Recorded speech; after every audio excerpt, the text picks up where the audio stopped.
This is an optical waist level viewfinder on an old film camera. You may have seen these before. It allows a photographer to hold the camera at their waist and frame the shot by looking down into the camera rather than holding it up to their eye. And it's practical for certain types of shooting, but it's also just plain magical if you've never had the opportunity to look down through one before. I want to build a miniature version of this for my compact cameras that don't have tilt screens so I can shoot them from the hip. And plus, I just think it would be really cool to look through. Now, there are some you can buy online, but they're pretty expensive and limited to only certain focal lengths. And I think we can make one for a lot less. Plus, I just want to learn more about how optics work anyway. So to get started making our own version, we first need to understand how optical viewfinders even work.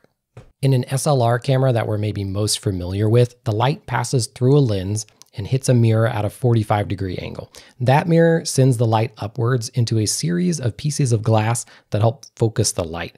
And then finally onto a pentaprism, which does the cool job of flipping the image right side up and then back into our eyes.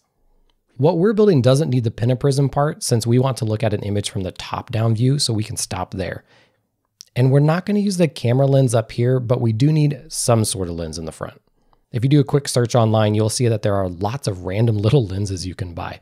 What we want is a convex lens, meaning that at least one side of the lens is curved outwards. When light passes through a convex lens, it focuses the light to a point on the other side. A double convex lens just means that there's curves on both sides of the lens, and that will also work for this purpose. Lenses come in different diameters, or the physical size of the lens, and to get a nice bright viewfinder, we'll need something on the larger side, but not so large that the viewfinder gets too bulky on top of our small camera. Lenses also come in different focal lengths. The focal length of a lens is determined by the distance from the back of the lens edge to the point which the light converges onto a point, or focuses. And you can actually see that demonstrated here. As I shine a light through my lens at a surface and move the lens back and forth, you can see at a certain distance, the light is the most focused or most pinpoint. At that point, the distance from the back edge of the lens to the surface would be the focal length. And this is usually measured in millimeters. For the smallest viewfinder I'm making, I want a short focal length so we can keep the viewfinder as compact as possible. And this is one of the variables you can play with later when you design your own. I'll show you more of that later. I bought a bunch of different kinds of lenses to try out, and I'll link the ones that I ended up using in the description. But honestly, you can use whatever you want and experiment with it. Convex lenses are super cheap and can be found just about anywhere in all sorts of sizes and focal lengths. If you look straight through a convex lens, you'll notice that the image is flipped. It's upside down. That's actually how your camera lens works as well, if you just want to grab your camera lens and look through it. As light comes in through the top of a convex lens, it then becomes the bottom point at the focal point and vice versa, so the image is flipped. To flip the image right side up and also allow us to view an image in front of us by looking down from the top, we need to use a mirror. I found that my local craft store sold these mini mirrors in 10 packs for $2. And you can buy them anywhere. You just want something the same size or a little bit larger than the lens diameter you're going to use. Okay, so putting the lens and the mirror in a cardboard prototype, you can see that the image is flipped back right side up, which is good and super cool. And the mirror and the lens have done their job. And this is technically a waist level finder, I guess, but I think you'll admit it doesn't look very good compared to a real one. For one, you can see the lens and the edges of the lens, and the image is in a circular, not rectangular format. The image also doesn't appear as big and bright and magnified as we want for that magical experience. And this is where we need a third and final piece of glass that we saw back in the SLR diagram. And because I'm new at this, I didn't know what it was called and it took a while to figure out. But studying other film cameras, I realized that a good piece of glass that could work here is called a Fresno lens. A Fresno lens is a completely flat lens with concentric lines etched onto the surface. And this allows it to focus light like a convex lens, but in a flat format. And also in our case, also allows it to be square or rectangular. I experimented with these cheap, thin, wallet-sized Fresno lenses used as reading assists, but while the image was magnified, it wasn't nearly to the amount that it looked like on my nice film camera's waist-level finders. But then I stacked multiple Fresno lenses together and the effect was stronger and looked much better.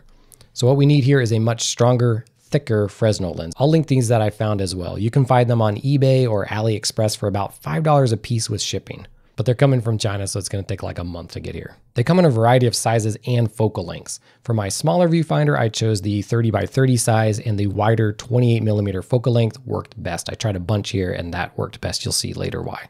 The dimensions of the Fresno lens and the focal length can both be played with to achieve different effects, along with adjusting how large your viewfinder window is. And here, when I use this Fresno lens, the effect is perfect. It magnifies the image and makes a nice bright image to look through. Now for a container to hold it all. I created several prototypes before landing on these two for different size lenses I picked up. Although honestly, they're not amazing 3D models, and I know somebody else could do a better job, but I'm gonna provide the files for free in the description. If you don't have a 3D printer or access to one, then you need to make friends with somebody who does. Okay, but in all seriousness, you just need a box, so you can make it out of anything you want. Wood, metal, like Play-Doh. It's just a box to hold everything, and the key is just getting the dimensions right so that everything is in focus. And the key to focus is to get the distance from the front lens to the Fresno lens right so that everything's in focus. And there's actually a really easy way to do this. The total distance between the back edge of the lens to the center of the mirror, and then from the mirror to the Fresno lens, should match the focal length of the lens. And then things are going to be in focus. Now I'm just going to glue it all together. One note about the glue: a traditional super glue won't work because the vapors will fog your lenses and mirrors, rendering them useless.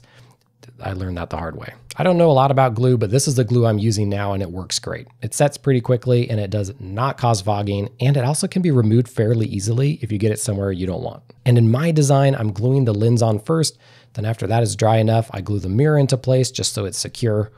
And then finally, after those have dried and everything looks good, I glue the Fresno lens on the top. I also printed a little mask to place on top so the edges holding the Fresno lens on aren't visible, and also so I could play with the aspect ratio that I see here at the top.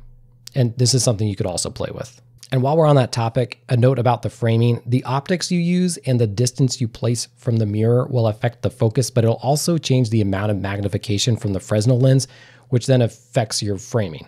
You can either play with getting the right lenses and distance to match your focal length, or go for a wider focal length and then add little markings to your Fresno lens or a mask to indicate framing at certain focal lengths, sort of like how rangefinder windows work. This year I'm planning on learning everything I need to build my own camera, like this one that you'll see a video about soon that I built.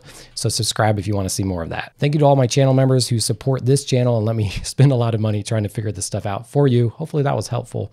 Go out there, enjoy photography, and until next time, as always, happy snapping.